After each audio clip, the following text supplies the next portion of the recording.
these are cases that are supposedly in the gun jumping bucket, right? Supposedly looked at as part of a gun jumping idea. But the mere exchange of information between a target and a buyer doesn't contribute to the change of control. So on this metric, information exchange should have nothing really to do with gun jumping at all. Could be a 101 issue, of course, right? But that would only catch a subset of mergers between competitors that wouldn't realistically be relevant at all in mergers between non-competitors. And that sort of feeds through into how we operate M&A and how we run clean teams and such like. So, the next early or partial implementation case is Canon. So this one's ongoing, so we don't have a decision. We have an SO, we don't know what's in it. Well, we don't know what's in it. But what we do know is that it's a case against a warehousing arrangement. So this is a very interesting thing. So it's the first enforcement, I think it's the first enforcement against a warehousing arrangement since 2008. 2008 is important because 2008 was the time when the Commission sort of decided that gun jumping was not on, right? That warehousing was not on.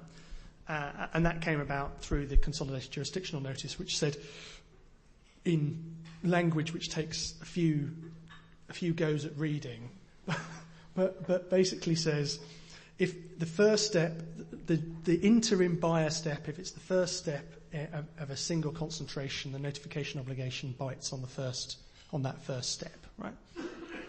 Even if the ultimate acquirer doesn't get control during the interim period. Well, following our discussion we just had on EY KPMG, where gun jumping should be all about have you taken a step to obtain control, the Commission may now find itself in a rather difficult spot, right? Because it's going to have to show that Canon obtained control at that first step of the transaction. And all Canon did, apparently, is pay the deal consideration, the price, in return for a non-controlling stake, which I think was 5%, and a warrant, which amounts to a conditional call option. Right? So you'd say, well, where is Canon's decisive influence at that interim step level that would enable you to accuse them of gun jumping? So in my view, slightly unfairly, I think this case might have been a bit unwise because they're going to be appealed almost inevitably, right? And the EC is then at significant risk of losing the approach to warehousing, which is enshrined in the Consolidated Jurisdictional Notice. And that might not be a bad thing, right? Warehousing is reasonably rare anyway, and it can serve a very useful purpose.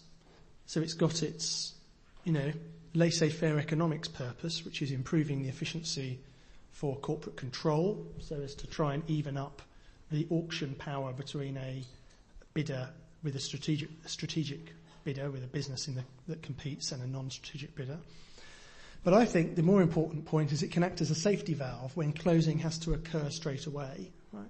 But there's no derogation availability. And why might there not be derogation availability? Because the transaction raises prima facie competition issues. So the obvious example of this is the HBOS Lloyds case in the UK in the middle of the banking crisis. That case raised really obvious antitrust issues. And had that been an EU merger, it would have therefore been difficult for it to get a derogation because it wouldn't meet the 7.3 criteria. So one way, this is all hypothetical, one way you could have fixed that is through a warehousing structure that could have allowed the process to be gone through. So I think this warehousing case against Canon may prove to be a strategic error, should we say? We'll see. And the last bit, our last sort of bucket. So this is the information exchange cases. Now I've put early implementation and information exchange because, as I said at the beginning, I'm not aware of a pure gun jumping case that's looked at only information exchange. Information exchange is normally sort of embroidered